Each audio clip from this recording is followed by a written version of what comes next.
পুরুষ কিসে আটকায়? কেউ বলে রূপে, কেউ বলে গুণে, আবার কেউ বলে রূপবতী চাইতে ভাগ্যবতী হওয়া জরুরি। আবার কখনো কখনো তো এটাও শোনা যায় যে পুরুষ মায়ায় আটকায়। আসলে পুরুষ আটকায় কিসে? এক দেশের এক রাজা ছিল।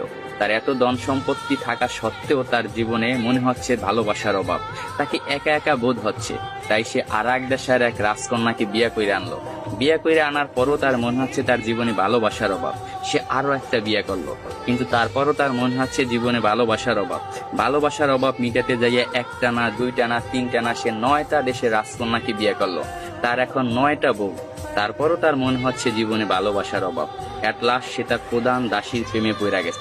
9টা বউ থাকা সত্ত্বেও রাজা যখন দাসীর প্রেমে পড়ে গেল, এটা সমাজ মায়া নিল না।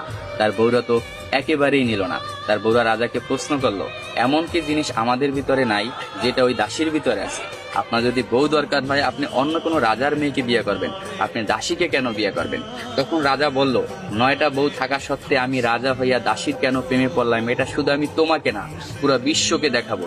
এটার জন্য আমি কালকে বড় একটা অনুষ্ঠানের আয়োজন করা হবো। ওই অনুষ্ঠানে আমি প্রমাণ করাই দেব আমি রাজা হইয়া কেন দাসীর প্রেমে পড়লাম। পরের দিনকে একটা বড় অনুষ্ঠানের আয়োজন করা হলো। ওই অনুষ্ঠানে 10টা থালা ছিল।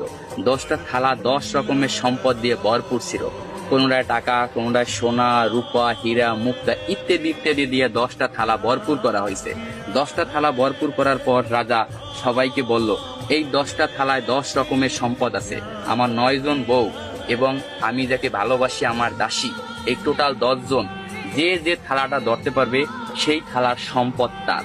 এই কথা শোনার সাথে সাথে তার যে 9টা বউ ছিল দৌড়াইয়া যাইয়া এক একজনে এক একটা থালা ধরলো, কিন্তু তার যে দাসী সে দাঁড়াই ছিল, সে কোনো প্রকার থালা ধরলো না।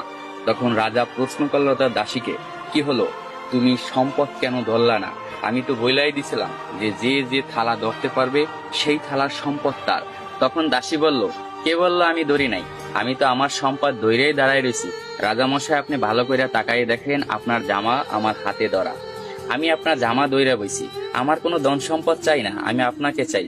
আমি যদি আপনাকে পাই, এরকম ধন সম্পদের আমার অভাব হবে না। আমি কিছুই চাই না, শুধু আপনাকেই চাই। আমি তাই আপনার জামা দইরা দাঁড়াই রয়েছি। তখন রাজা অস্ত হাসিতে হাইসা পড়লো এবং সবাইকে বলল, দেখো রাজদরবার বাসীরা, তোমরা সবাই দেখো, রাজার 9টা বউ থাকা সত্ত্বেও রাজা কেন দাসীর প্রেমে পড়ছিল। আসলে পুরুষ কখনো টাকা, পয়সা, রূপ, যৌবনের মায়ায় পড়ে না। পুরুষ আটকে যায় নিঃস্বার্থ ভালোবাসা।